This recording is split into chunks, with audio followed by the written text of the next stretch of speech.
یہ جو بڑے بڑے افسران ہوتے ہیں جب ریٹائر ہو جاتے ہیں، اپنی ملازمت سے فارغ ہو جاتے ہیں، تو دیکھنے کو کیا ملتا ہے، سننے کو کیا ملتا ہے کہ ان لوگوں کی جو پہلے عزت تھی، ملازمت کے دوران جو عزت تھی، وہ ملازمت کے بعد نہیں رہتی، کہ لوگ ان لوگوں کو بری نگاہ سے دیکھتے ہیں، ان لوگوں سے نفرت کرتے ہیں، ان کو بجائے عزت دینے کے، ان کو اہمیت دینے کے،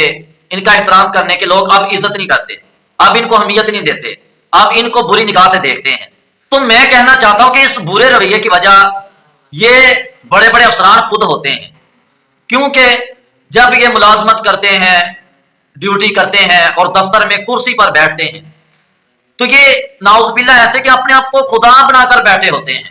اور لوگوں پر ظلم کرتے ہیں، اور اپنے چمچوں، اپنے چٹی دلالوں، رشوت خوروں سے یہ رابطہ رکھ کے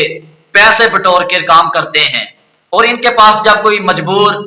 بے بس، غریب بیچارہ، اللہ نہ کرے کوئی آ جائے، تو یہ لوگ ان کے کام کو آر سمجھتے ہیں۔ تو جب یہ پھر ریٹائر ہوتے ہیں، ملازمت سے فارغ ہوتے ہیں،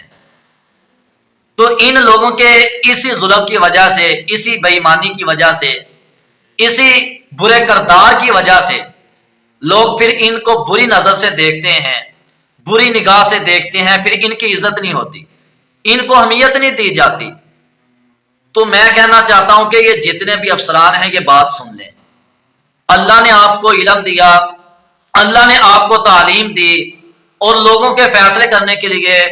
لوگوں کے بڑے بڑے کام کرنے کے لیے اللہ نے آپ کو موقع دیا، اور آپ کے ماتحت کتنے ملازم اللہ نے دیے آپ کو، لیکن کرسی پر بیٹھ کر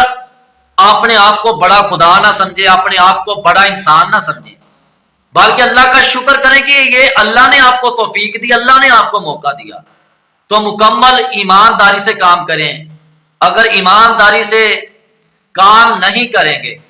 تو یہ یاد رکھنا کہ دنیا میں بھی رسوائی ہوگی اور آخرت میں بھی رسوائی ہوگی، دنیا میں بھی آپ لوگ ذلیل ہوں گے اور آخرت میں بھی آپ لوگ ذلیل ہوں گے۔ تو اس لیے ہاتھ جوڑ کر کہتا ہوں کہ کرسی پر بیٹھ کر اللہ کا شکر کریں کہ اللہ نے آپ کو یہ عزت مقام بخشا، اور اب آپ کے ذمہ کیا ہے کہ آپ ایمانداری سے کام کریں، رشوت لینے کی بجائے، ناجائز فیصلہ کرنے کی بجائے، ناجائز ظلم کرنے کی بجائے، ناجائز کسی کو تکلیف سزا دینے کی بجائے آپ بالکل ایمانداری سے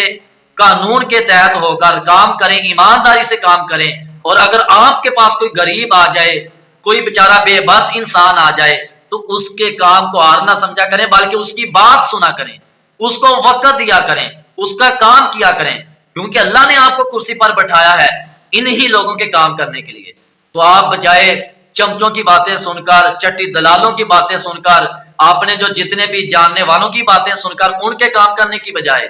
آپ نے جو تعلقات والے یا بڑے بڑے لوگوں کے کام کرنے کی بجائے، کہ جو بیچارے غریب ہیں، بے بس لوگ ہوتے ہیں، جو چھوٹے لوگ ہوتے ہیں، ان کے کام بھی کیا کریں، اور سب کے کام ایمانداری سے کیا کریں۔